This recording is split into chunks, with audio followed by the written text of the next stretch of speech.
So as you just were likely notified on your screens, this webinar is being recorded. And I will share a little bit more about that in just 1 minute, but I'm going to start sharing my screen while we wait for a few more people to come in.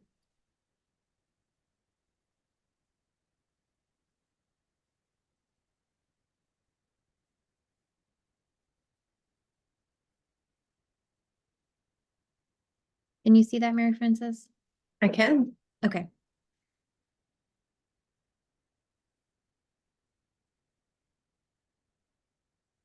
Alrighty, well, it is 1 o'clock, so I'm going to go ahead and get started, and I'm sure a few more people will join us as we get going. So thank you everyone for joining us. The Governor's Conference on Aging webinar series is held every 4th Tuesday from 1 to 2 p.m. and it is generously sponsored by Virginia Housing.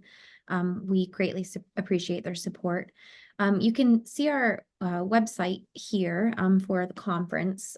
Obviously, we're in a non-conference year, but there's always helpful information about upcoming news, anything related to the conference last year, and information regarding our webinar series. So I will put that link in the chat momentarily. I will also be putting in the chat the link to the YouTube page. I had mentioned that this webinar is being recorded. It will be shared on our YouTube in the next few days. And you can also find previously recorded webinars in the series there as well. I'm really happy to introduce Maryfrances Porter, the founder and CEO of Partnerships for Strategic Impact. Maryfrances will be presenting innovation in program evaluation, focusing on what really matters. So I'm going to introduce Maryfrances a little bit more, but I'm going to stop sharing my screen and allow her to pop up her screen in the meantime as I do so. Oh, and before I do that, let me just quickly mention that we really do encourage questions, but please submit your questions through the Q&A box versus the chat box. This will just help me keep track of all inquiries for Maryfrances. But if you have any logistical questions, of course, feel free to put those in the chat box. You can also use the raise hand feature to request to be unmuted to ask your question orally or verbally. I will touch base with you all at the end of the webinar, but let me introduce Maryfrances a little bit more. So Maryfrances is the CEO and founder, as I mentioned, of Partnerships for Strategic Impact and brings 25 years of experience in research working with nonprofits, foundations, and local government, program development and program evaluation, grant writing, and developing strategic vision and action. In her consulting work, she facilitates diverse cross-sector groups in finding collaborative strengths-based solutions. Maryfrances grew up in New Orleans. She completed her BA at Emory University in Atlanta before moving to Denver, so her husband could become a master brewer. She completed her Ph.D. in clinical and community psychology at the University of Virginia in Charlottesville. In addition to being a nonprofit consultant, she is a licensed clinical psychologist specializing in treating anxiety and neurodiversity. So thank you so much, Maryfrances, for joining us this afternoon, and I will hand it over to you. Thank you for having me. And let me ask you real quick, Jillian, will people have copies of the PDF of the slides available to them? Yes, so in Okay. the follow-up email to all attendees, we will link the recording and the slide deck and your contact information as well. Awesome. And the reason I ask everyone is that I have a bunch of hyperlinks and resources for you that are available in the slide deck. And so when you get that PDF, if there are things that you're interested in looking at further, you can look at them there. And I do apologize. I'm realizing that my title here and the title of the talk are not the same, but they are the same talk. So you are getting all the information promised. I'm going to tell you a little bit about myself, which is, as Jillian had said, I'm a clinical and community psychologist. I moved to Charlotte. I'm based in Charlottesville, Virginia, and I moved here to go to grad school. And since the mid-1990s, I have been working with small and medium-sized nonprofits, usually nonprofits that I consider to be local nonprofits, not necessarily local to Charlottesville, but just smaller nonprofits managing and supporting people who live in communities. And so I've been working with small nonprofits and their funders for more than 20 years, trying to help them track their impact and also then be able to use their impact to improve programming and get funding. I would like to take a minute and do a little poll just to see who's in the room. I'd love to know what kind of organization you're from, and what best describes your role, just so that I know a little bit more about you. So I think that poll will pop up in a minute, and I might not be able to see it. I'm not seeing. Oh, there it is. So what kind of organization are you from?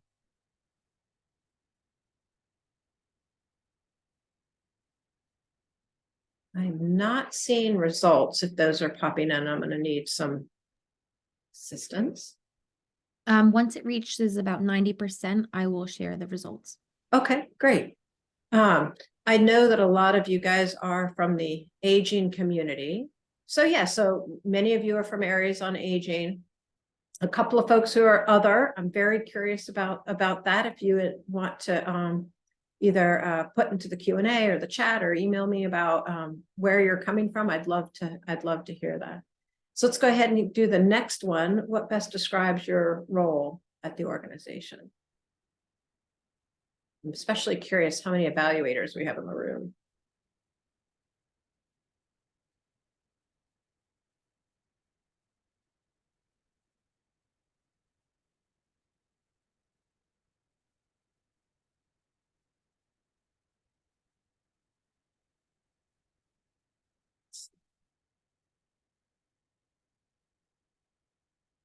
Oh, so most of you guys are in a different position.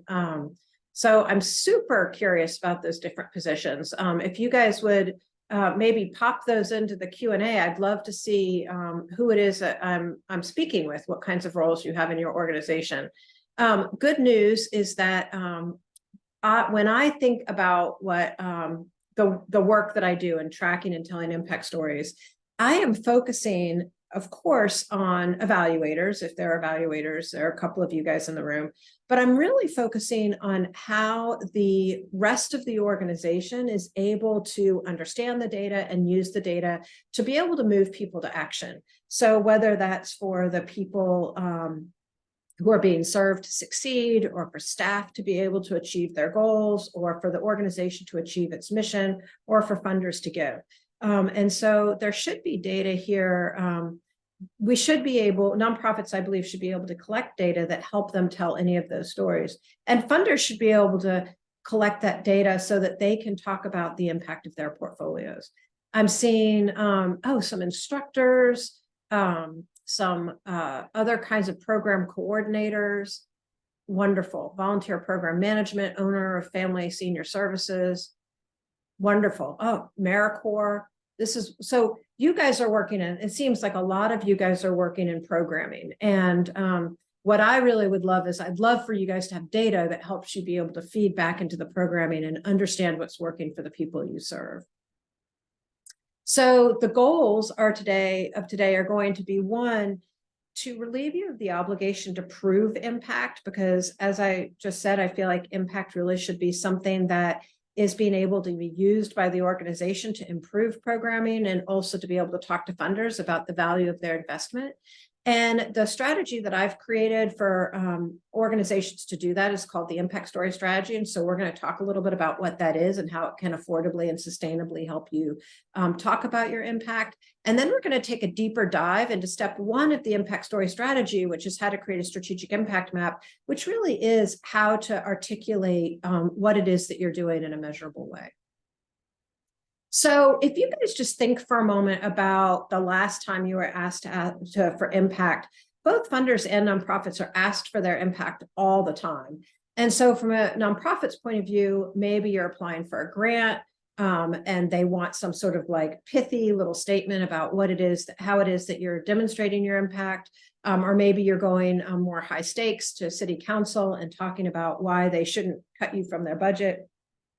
You might be talking to policymakers or board members or donors about how is it that you know that you're making an impact. So this is something that happens all the time. And in the 25 years that I've been working with nonprofits, I've noticed and their funders, I've noticed 5 challenges. The first one is the pressure to do program evaluation. And I really think this comes out of the 50s and 60s and 70s. So after World War II, a lot of social programs were being put into place. And about 10 or 15 years later, people started to ask, hey, how do we know whether or not these are working? Are these social programs actually resulting in benefit for people? And so it was around this time that program evaluation really kind of took off, and the study of social issues really started to take off. And a lot of researchers, especially in program evaluators, started multi-year studies. And towards the end of the 1990s and the beginning of the 2000s, a lot of those multi-year studies started to have papers published.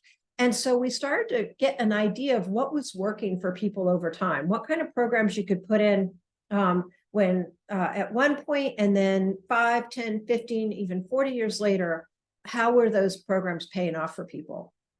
Also about that time, the internet was becoming really widely available and used. And so we started to get things like the What Works Clearinghouse.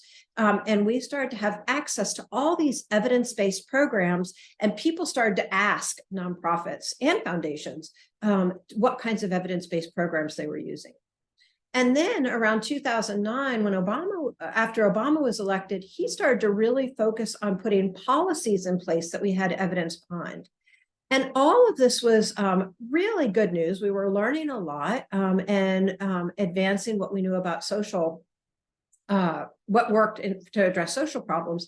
But what it also did is it put a lot of words that were science words into our colloquial language. So people started to talk about like sample size and statistics and control groups and things like that.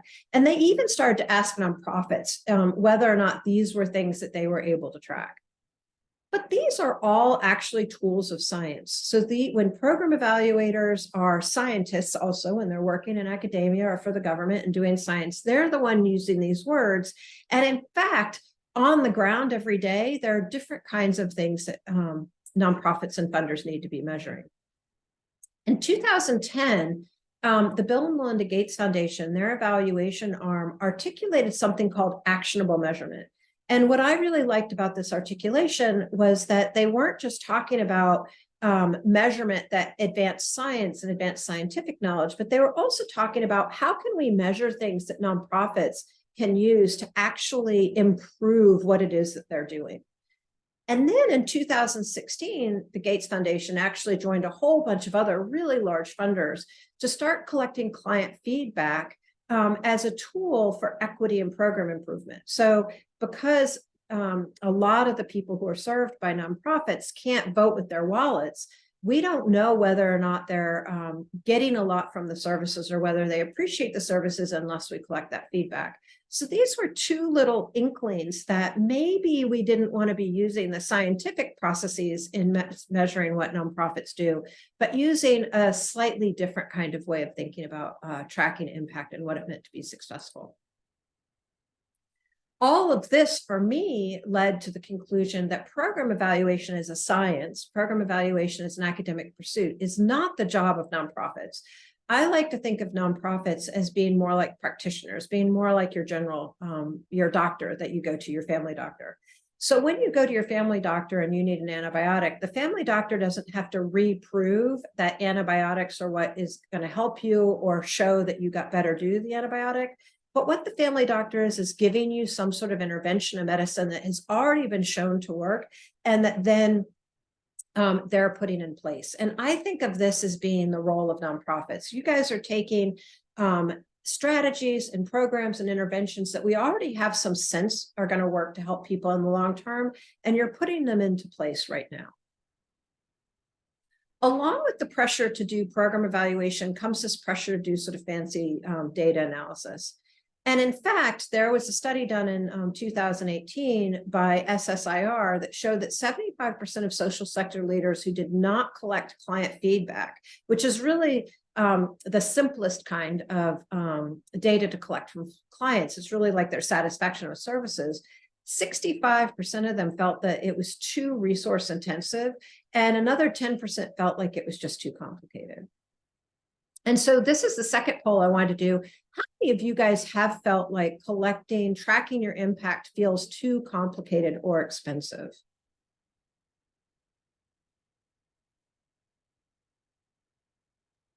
I am trying to launch that one. Give me one moment. I'm not sure why. Sure.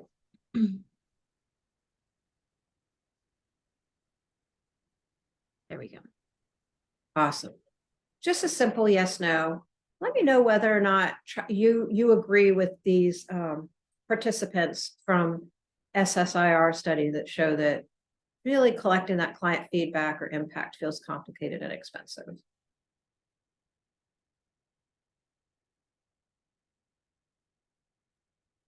Yeah, so about 65% of you said that it did. I believe that tracking impact, including client feedback, really should not be any harder than tracking your budget. If you're tracking what's going into your organization, then you should also be able to track what's going out of your organization without any more difficulty or complexity. The third challenge that I've seen nonprofits and their funders manage or deal with, come up against, is using the data. So there was a study by One Cause in 2022, and they found that 72% of nonprofits that they surveyed had at least some data, but were not sure how to make it actionable. Only about 18% felt like they knew how to do that and what it was that they needed to do. And then in the state of Virginia, the Center for Nonprofit Excellence, located here in Charlottesville, they did a study of what the nonprofits in our area needed, and 80% of them felt like being able to use their impact data was an urgent need. And so this is the second question and last poll I have for you, which is, how confident are you guys in using the data that you actually already have?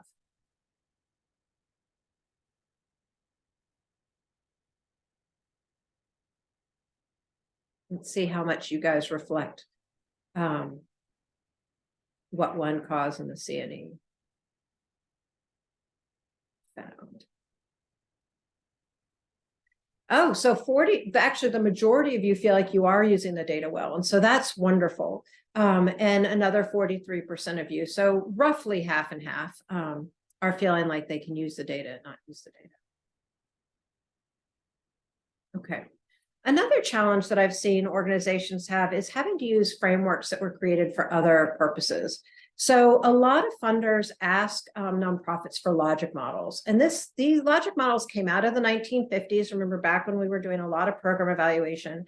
And then in the 1980s and early 1990s, the United Way really started to push the logic model forward as a way of helping funders be able to understand how their investments, the inputs, were actually resulting in impact or outcomes for the people being served. Now Kellogg has has the logic model development guide, which is the go-to resource. Another way that funders have asked nonprofits to be able to talk about their impact is through a theory of change. And so this was created by evaluation scientists in the mid-1990s. And it really talks about why you expect to have your impact. So what is it, how is it that you defend the fact that what you're doing actually should result in some sort of long-term change for people? So both of these strategies of storytelling or organizing data, they do not actually connect to organizational mission. It makes it hard to articulate what it is how it is that organizations are fulfilling their mission. And it's hard to zero in on exactly what the impact is that the impact that you're collecting, how it actually leads to needing to make changes at the organization. The last challenge that organizations that I've worked with have seen is not really owning their story. So a lot of times when nonprofits are being asked to tell their story by funders are asking them to tell very specific stories. And so nonprofits are going all over the place, collecting data because funders are asking them to. And then when nonprofits need to tell their story, I think of this as the shell art format of telling stories. You go into all your files and you pick the pieces of data and you kind of stick it together into something pretty in order to be able to tell the story of the organization. And this can be effective. In fact, it is if you're sustaining yourself. And it can even be pretty, but it's not really telling your story. You're not actually getting to own that and talk to the funders about what it is that you're doing proactively. So this is the pressure that I've seen nonprofits be under. One is having to be a scientist, improve their value. Another is tracking outcomes tends to be time consuming and complicated. Being unsure how to best use that data to actually affect change, make it actionable in your organization. Having to use frameworks, the things that are already available don't really speak to the organization and what it is you need. And then having to be reactive in collecting your data to tell someone else's story. And so as I've worked with nonprofits and their funders, I started to think, like, what if there was a more straightforward and sustainable approach to tracking and using impact? And that's when I started to articulate the impact story strategy, which is what we're going to talk a little bit about today. And this is the strategy in a nutshell. We're going to go through each of the pieces really quickly, and then we're going to dig in the last 15 minutes or so, we're going to dig into step one, the solid framework. So if we go through each of the steps quickly and we go through solid framework quickly, I started to think about, well, what if we started to tell the story of what nonprofits did from the point of view of a business plan? Not only are nonprofits businesses, but the people investing in nonprofits are often business people. So if we start thinking about what funders or investors value and what nonprofits are doing, maybe that would be a better way of telling a story. And in the nonprofit world, the profit that for-profit businesses generate is actually the goodness generated for the customers of the nonprofit served. And so if we start thinking about this, we start thinking about, like, well, what does that market need?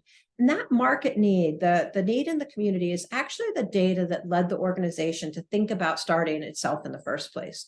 So there's some sort of community level need that needs to be eliminated. For a lot of you guys, it might be aging in place or elder health or how to help people manage their illness or something like that. There's some gap in the community that really needs to be filled. And so in figuring out how to fill that gap, how to make a community level impact, you develop a vision about how the world could be a better place if that community need didn't exist. And then what you do is you start to put into place some programs and activities that will actually start to fulfill that need. And you start to gather resources or capital investment in order to be able to put those into place.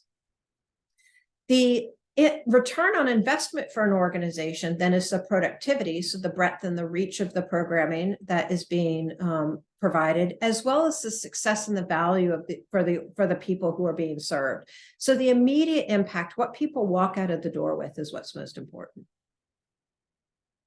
And so if you put all of this together, you actually have a really nice business plan for impact. And I call this a strategic impact map. And this is what we're going to talk about at the end of the presentation. And so this is created really with nonprofits in mind. How do you actually go about mission fulfillment by doing your programming and then seeing what the productivity and immediate impact is for the people you serve? And then that immediate impact, we know, should roll up for longer term change and community level impact. But what's important about this is actually that the programming that is being put into place is actually programming that works, is an intervention like the antibiotic that actually we know is going to help people get better. And so what I've also created is something called an impact statement.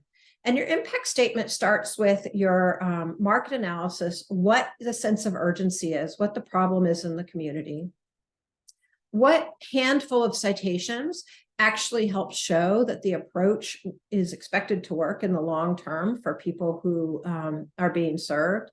And then sometimes there's other kinds of little bits of information that are important to understand.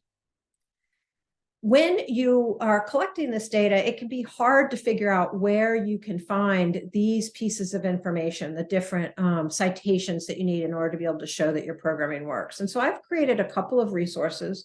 One is my resource library. And if you go to Programming That Works, you can see that I've got lots of different kinds of resources for all sorts of different areas of programming. And I've also created some impact statements already that are available on my website. And this one for affordable housing is the one that I have for free, where you can go in and you can actually see, well, what kinds of research do we have in place that show that affordable housing leads to stability and better health for people in the long term? And so then when you have these two documents together, you're able actually to take your handful of citations and cite them right in your strategic impact map about why you believe that immediate impact is going to happen and how it shows that that leads to longer term change and community level impact. And so then you have pretty simply, on one hand, a strategic impact map showing how your programming is leading to specific impact that all rolls up to meet your mission and why it's a good idea. And so with these two pieces in place, you have something that's specific and structured and meaningful that can guide your data collection and your storytelling. As I've worked with nonprofits and their funders across the region, this has been the piece that people have resonated with actually the most, and the piece that really advanced my work, and something that people have found pretty revolutionary and something that they can really sit with and use for expanding their programming. So once you know that what impacts it is that you're going to collect and why that they're important, the next thing you need to do is to be able to collect that data. And most of that data can actually be collected in surveys because the people are receiving the services. And so they're actually the ones that are best positioned to be able to tell you whether or not they've received what you intended. And when you think about a survey, this is a simplified story of the impact that clients get.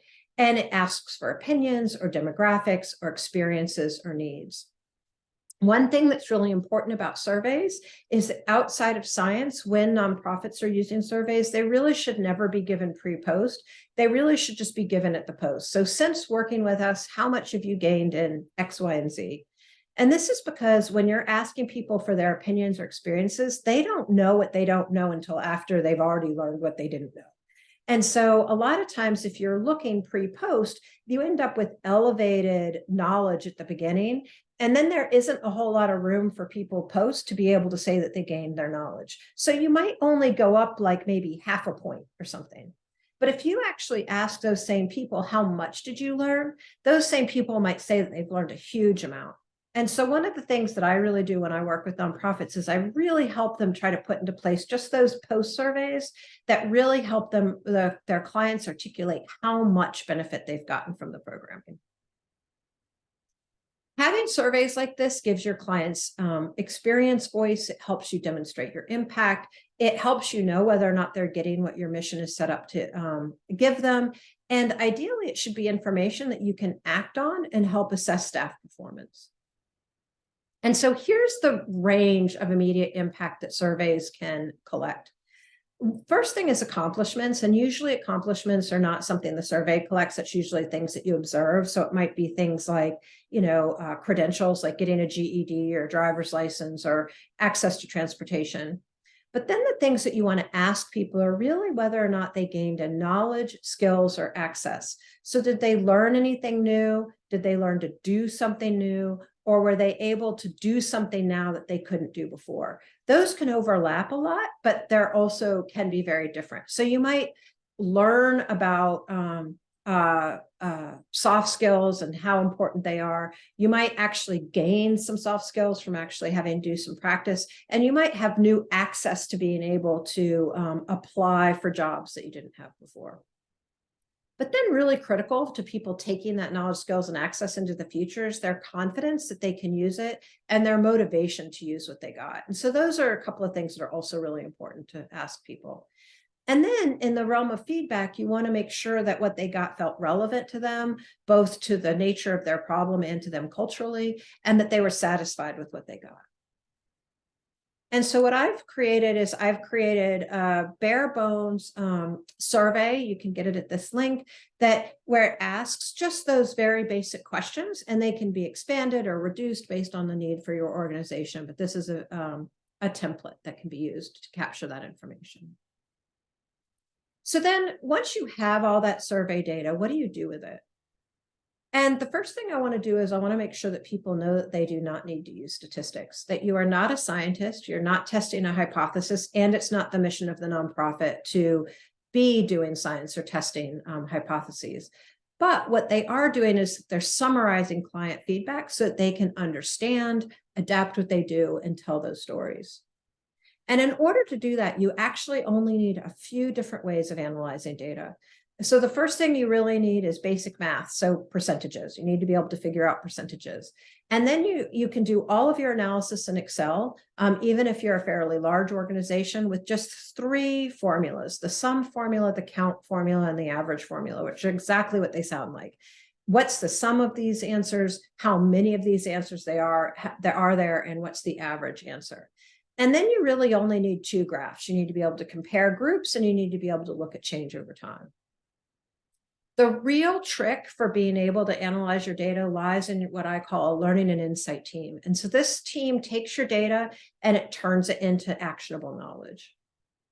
And so the steps for the learning and insight team are: 1, to have the data be turned into graphs, because once data is in graphs, you can actually start to understand it. And then once you understand the data, you start to ask questions about why the data is looking the way that it is, and that creates knowledge. And that knowledge helps you be able to inform action. So then you know whether or not you need different staff training or to evolve your programming to serve people in different kinds of ways. So this is really where the data analysis really takes off and becomes actionable. And so if you are gathering your surveys based on the outline that you have, your storytelling framework, your strategic impact map, then you have data that you're collecting that is aligned, connected to the way that you're telling your story, and your results are really valid. So then once you have those results, you need to be able to tell your story in a really compelling way. And there's 2 pieces to this. The first is that it's really important to be able to visualize your data in a way that people want to read. And I'm going to give you a really quick example of why this is so important. It's actually way more critical than people think about. So I have a colleague, Ann Emery. She runs an international data visualization firm called Depict Data Studio, and I love all their examples. And this is an example of how powerful data visualization can be. So if we look at this example, we have here a district and a school, and they're talking about here, this is information about who's not eligible for free and reduced lunch, who gets free and reduced lunch, and who gets free lunch and who gets reduced price lunch. And this is a graph that any of us might create, but it's not as clear as this graph. So then if this is just another way of visualizing the data, and here we're actually able to see the district and the school separately, we're actually able to see it as a part of 100, which gives us a little bit more intuition about what's happening. And you can see that the titles and the colors of the boxes are colored in ways that make it a lot more easy to see how many people are getting free meals and how many people are getting reduced meals. But then if you take it one step further and you really simplify it, you're really getting into beautiful data visualization where it's much easier to understand and just consume the results of your work. So once you have some masterful data visualization strategies in place, and I've got tools for all of those things, now you're ready to actually tell those stories that move people to action. So let's look real quick at how all of this wraps up. You have your framework that's connected to the programming that works, and that informs what surveys it is, what survey questions you're going to ask, and what data you're going to collect. You interpret and understand that data analysis so that you're ready to start telling your stories. You take that data and you make it data that you want to be able to use, and now you really have your impact story at your fingertips.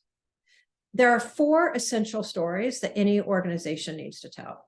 The first one is an internal director's report. So this is going to be all of your dashboards that your board gets, all of the internal data that you're collecting and looking at all year in your impact and learning teams. This is probably not for public consumption. This is probably all something that an organization is using internally.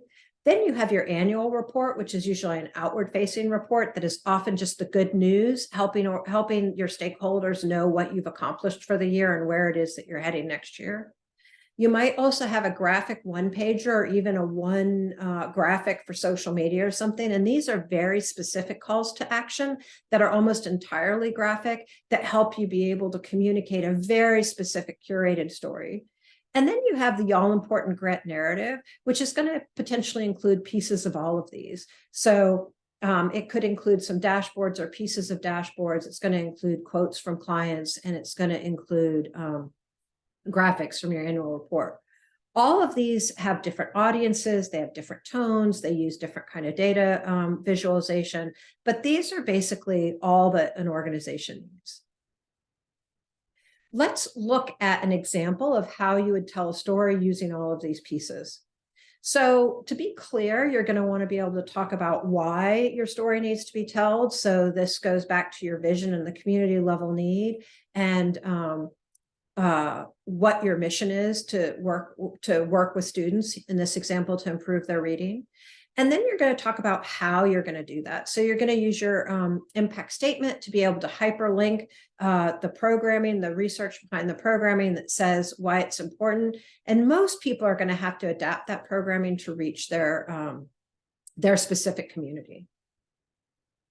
And then you're going to be confident because you have the data and the data analysis that help you be able to say after 16 weeks, 70% of our students rose to grade level. And then you're going to get to marry that in with quotes and images from some of your participants that really help to pull at their heart, to help them understand how it's helped people, but also satisfy their curiosity and their sense of trust in the organization with the data. What's even nicer is that you can use the same kind of data to be able then to say, we're really good at serving 70% of the students that we're working with, but we could reach this other 30% of people that we work with if we had a fourth coach who was able to work with the students who are struggling the most. And so now what you have is you have engaging, trustworthy, and actionable data that you can tell about data stories. And so here's a look at the strategy again, how all these these three pieces and their components work together. The QR code at the bottom is actually a link to a brief that I've written that sort of pulls all of this out a little bit more so that you can read it if you're curious. And so now in these last 25 minutes, I want to dig into the solid framework a little bit so that you can really start to hold and understand what creating this strategy is really about. And before I do that, let me pause for a moment and just see if there's any questions that I can answer. I haven't seen any come in through the Q&A, but I want to give you guys a minute just to ask questions if you have them. And again, feel free to put your questions in the Q&A or to use the raise hand feature to request to be unmuted.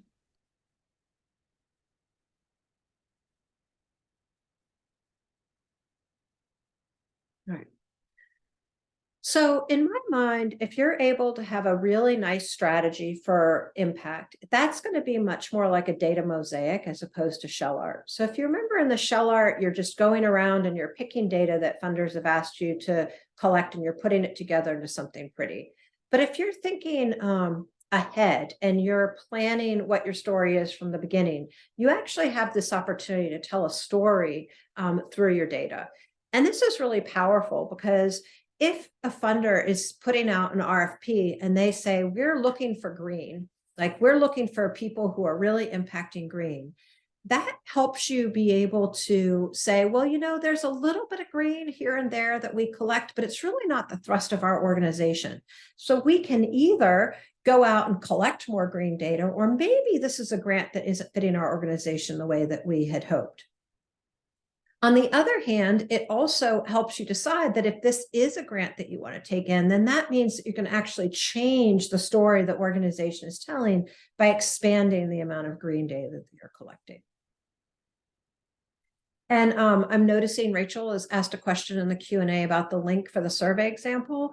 So that is going to be when Jillian sends you the email after the presentation, the PDF of the presentation will be in there, and the bit.ly link is hyperlinked on that slide. So you're very welcome. And so so this is, remember what the pieces of the strategic impact map are, and we're going to go through each of them real quickly so that you can kind of understand how they work.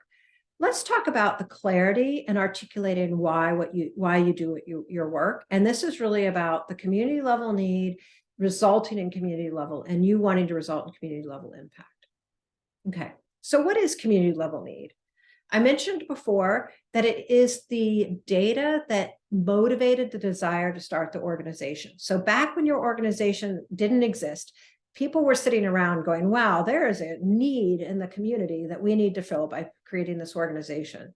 And that data creates a sense of urgency for your mission and for your organization. It also usually comes from public health data. So it's public health data. It might come from schools or justice or employment data. Occasionally, they're community needs surveys. I'm going to take you through a straw person example here for an organization I'm calling Housing for All. And they're noticing that there's a lack of affordable housing and intergenerational poverty in the community, and they really want to tackle this. So then what you do is you envision a world where that community level need was fulfilled. It's sort of a utopic, beautiful world where there is not a problem with housing or intergenerational poverty. And for Housing at All, this is a vibrant community through housing excellence. What's important about visions is that there's lots of organizations working towards visions and a lot of organizations working towards any particular community level need. No single organization, pretty much no matter how big you are, is able to actually get rid of a community level need just by providing their services. So when you think about community level impact and reaching a vision, that's about a collaborative effort in a community from policymakers and nonprofits and for-profit organizations, and even community members rallying together. Then your mission is actually the piece of the pie, the little bit of that vision that your organization is actually going to tackle. So for Housing for All, they're not doing everything, but what they're going to do is they're going to empower low-income elderly persons and people with disability to achieve their housing goals. So they are not building housing like Habitat. They are not a real estate developer. They are not affordable housing policy happening at the local or state level. What they're doing is they're really focusing in on low-income elderly and persons with disabilities and helping them get into housing that meets their goals. That's their piece of the pie. The community level impact is the fulfillment of that community level need. And this is what we think of when we think of the dial or the needle that everybody is trying to move, sort of the systems change that people are looking at. And as I said, this is a community-wide collective effort, and it is not a useful tool for measuring your nonprofit's individual impact. And that's because for a couple of reasons. One, again, you are not the only organization working to do it. So you can't link what your organization does definitively to the community need being changed, because lots of people are doing that work. And the other thing is that this kind of change happens over time. Very rarely is there any kind of community, anything that happens in a community that changes that community immediately. The last thing that I can think of that really did that was when people were given money and additional SNAP and support during the COVID pandemic, and so many children were lifted out of poverty. And not even all families and children were lifted out of poverty, but a lot of them were lifted out of poverty. And that was because there was this huge effort at the federal level to do that. But ordinarily, changes that happen in a community happen slowly and over time, because there's lots of different ways that that is being approached. So when I talk to nonprofits and even funders, I say, you can want to move that dial. We can aim to move that dial, and we should be using programming that we believe is going to eventually move that dial. But we're not going to do it right. We're not going to use that data to demonstrate your impact. We're going to use it to create a sense of urgency. Now you want to make sure that you're confident that you're measuring the right things. And so here we're going to start talking about the solutions that you put into place, and specifically the programs and activities and the resources that you need to do that work. So in a strategic impact map, I think these mission-driven solutions are really part of what is innovative about the way that this is created. I don't know how many of you guys have seen these long, maybe you even have these long mission statements where it says, like, we want to, make sure that low income and elderly and people with disabilities are able to meet their housing goals by doing this and this and this and this and this and this. And the by this and this and this and this, those are actually the buckets of solutions that the organization is putting into place. And what I've noticed when I've worked with organizations is that over time, those buckets of solutions, they kind of shift a little bit because the needs of the community shift a little bit. And so what I've done is I've taken those out of the mission and I've made them solutions. And by doing that, we're actually able to take that set of solutions and link it to a very specific set of outcomes, which really makes those outcomes a lot more powerful. So these are sort of like mini missions. And I've noticed that lots of organizations tend to have 3. They never have less than 1, and they shouldn't have more than 5. And so those 3 that typically happen, usually there's one that's a deep set of interventions that help a few people make real changes in their lives. There's usually a less deep set of innovations that are solutions that are things that help people gain access. Maybe they have more knowledge or access to something, and then they're able to take that and do something with their life. And then there's usually like one that's really hard to measure, that's sort of about outreach or advocacy. And so you've got those 3 buckets, and they're all focused on different impacts. And that's what's really important. So for our straw person example, we're going to look at Housing for All, and they have, these are their 3 solutions, and they have an affordable housing solution that only a few people can get because they can only put so many people into actual affordable housing. And then they have a solution that's less of a lift, but actually serves more people. And this is actually making emergency home repairs. So lots of people can have access to that. And that should make it so that those houses are that they're more able to stay in housing that's affordable. And then there's that really broad touch, which is education and support for the community around advocacy and referrals and getting legal services and stuff, so that people have the information that they need to be able to stay in their house. And if you look at each of these, they're all worded in such a way that they focus on the programming. They summarize the programming that's going to be offered and the impact that's going to result from that programming. And this gives you a lot of power in being able to then take your impact and see how those know based on that impact, what kind of programming or resources might need to be adjusted. So each of these solutions is going to have its own set of programs and activities. And here in the straw person example, we're talking about their middle solution. So these emergency home repairs, and these are the activities that happen in those emergency home repairs. This is what you do day to day with the people that you serve that is there to improve their life. The resources are all the things that you need in order to be able to do that well. So this is what you're actually asking funders to help you fund. This can be general operating, it can be staff, it's the people, it's the funding, it's the space, it's the assessments, it's the virtual resources, it's the operating documents, and it's the intangibles. And you guys know that living your values and increasing your reputation, which are intangible, those take resources too. So this is everything that you need to run and reflects the organizational strength and vitality. All of these resources have their own metrics, and organizations are usually pretty good at measuring all of this stuff because it's right there and in your control, and isn't what we're talking. I'm not going to be talking about measuring those metrics right now. Okay, so we have now articulated your solutions, and what programs and activities are in each one, and what resources it is that you're going to need. And now we're actually going to talk a little bit about this return on investment, which is why you're here today, the productivity and the impact. Okay, so productivity is very simply how much work you do. It helps you assess whether you're doing enough work with the people in need. And it's the breadth and the reach of your efforts. And so if you're particularly interested in equity or being able to measure how many people of color or who identify with marginalized communities you're serving, then you're also going to want demographic information here. And your immediate impact is what it is that you're going to be measuring with your surveys. And this is the most important investment of your evaluation resources, because your immediate impact is the only thing that you can control. Once people walk out of your office, all sorts of things happen to them. And what you've done by giving them your program is you've helped give them a leg up. You've helped tip the table in their favor, that they have now the knowledge, skills, and access, and the motivation and the confidence in what they've learned to take what they've gotten from you and make changes in their life long term.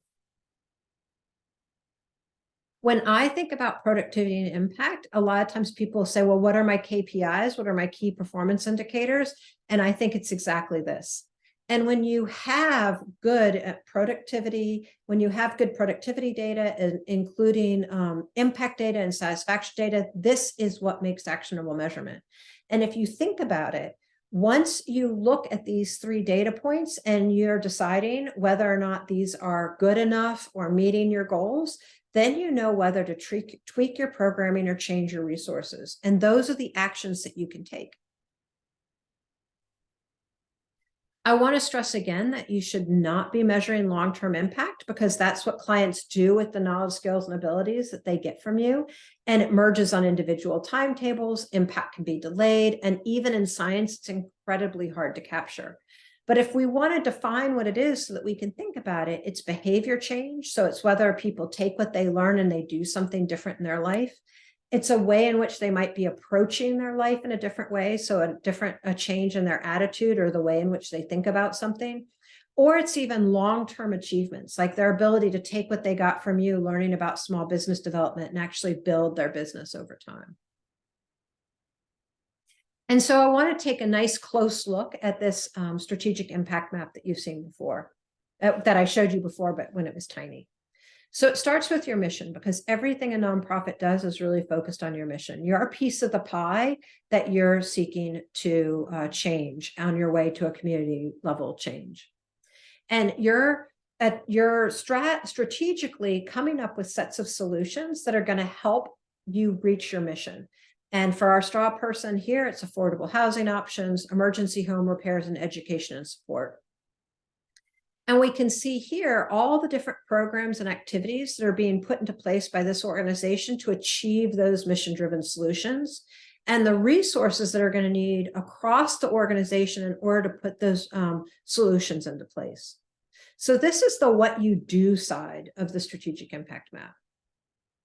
This other side of the strategic impact map is what results. So you can see in each of the 3 solutions, we have your productivity. So the amount of work that's being done, the number of people served, the number of repairs done, the value of loans being put out, the number of new housing inspections, as well as the actual immediate impact, which is cited here because we know that the programming that is provided should result based on science in these benefits for people.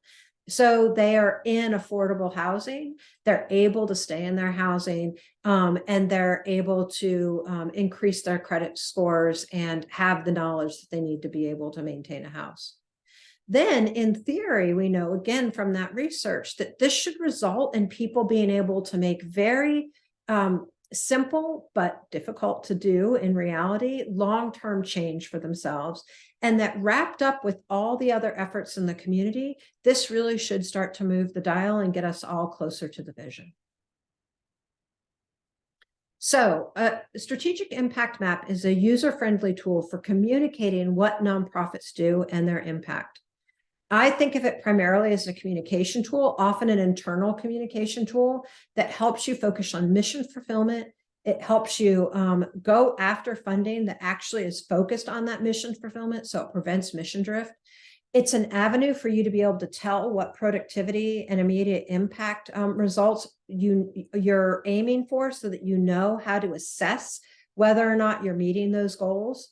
It helps you track your staff goals. So are staff serving enough people, and are the people that they're serving actually getting out of what they're the services being provided what you want?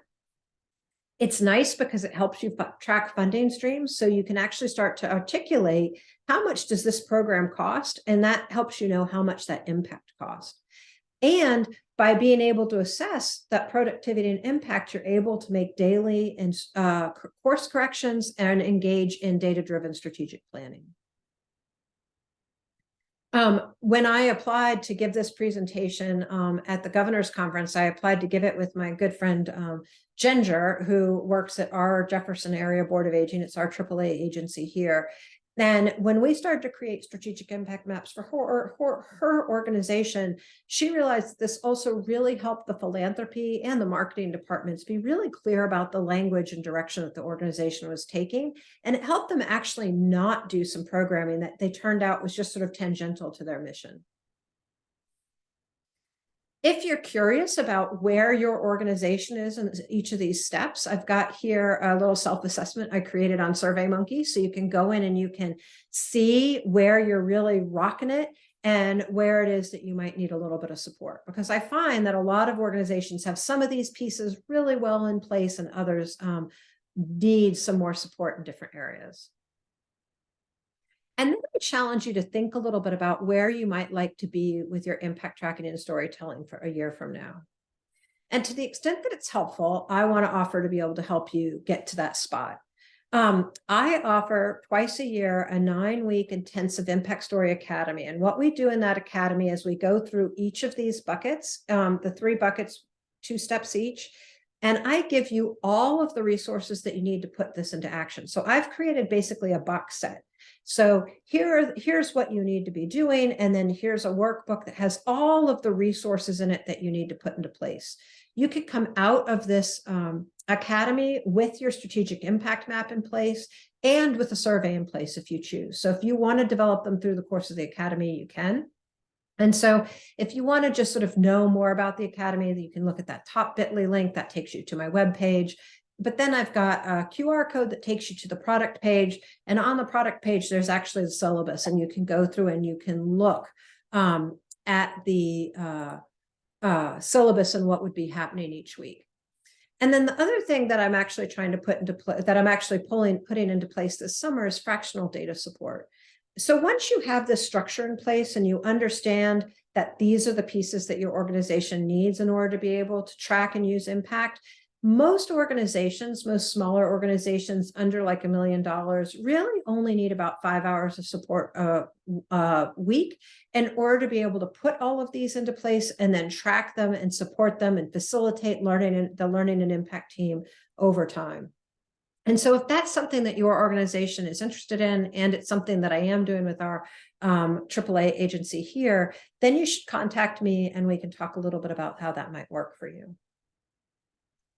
If you want to learn a little bit more, hear about the strategy again, and look at more in depth at what the Academy is going to do, I do have a free presentation in a couple of weeks, and you can register for that. So in summary, my goal is the affordable sustainability of nonprofits, and for them to be collecting data that isn't unwieldy and focused on science, but is actually focused on what's actionable and usable for the organization. And there are a number of ways of contacting me and talking to me, and I'm very, very happy to hear from you. If anybody wants to even just email me and set up a time to talk, not to sell anything or anything, just to hear a little bit about what's going on with your organization and where it is you feel like you are with the strategy and what kinds of things might be helpful to you, then I'm more than glad to do that. That is the end of what I have to present. I know I threw a ton of information at you in an hour. I am happy to open it up for questions. I'll sit here for a few moments and see if anybody pops in any questions, and always happy to get an email from you. Thank you very much. Thank you so much, Maryfrances. Yes, please submit any questions if you have them. But again, we will be providing Maryfrances's contact information in our follow-up email to all of attendees, along with the presentation slide deck and all the links to her resources she shared, and the link to the webinar recording. I think the self-assessment tool is a resource that you provided in the slide deck should also be an excellent resource for the attendee. Yeah, if people are interested, you can even scan the QR code and do it right now if you want. I really appreciate you guys coming. I'm sorry I didn't get to speak to you at the conference. And I'm sorry that I don't get to actually see your faces, but it's great to know that you're there. Could I say more about surveys or using an equity lens in developing these? So Glenda, that's a great question. So I think about surveys as actually being equity in and of themselves. And the learning and insight team is being the tool for actually ensuring equity, that the data is used in an equitable fashion. So when we ask clients for their feedback, first of all, that is building in inclusion and equity, because usually nonprofits don't need to ask their participants what they got from programming or whether or not they were pleased with it.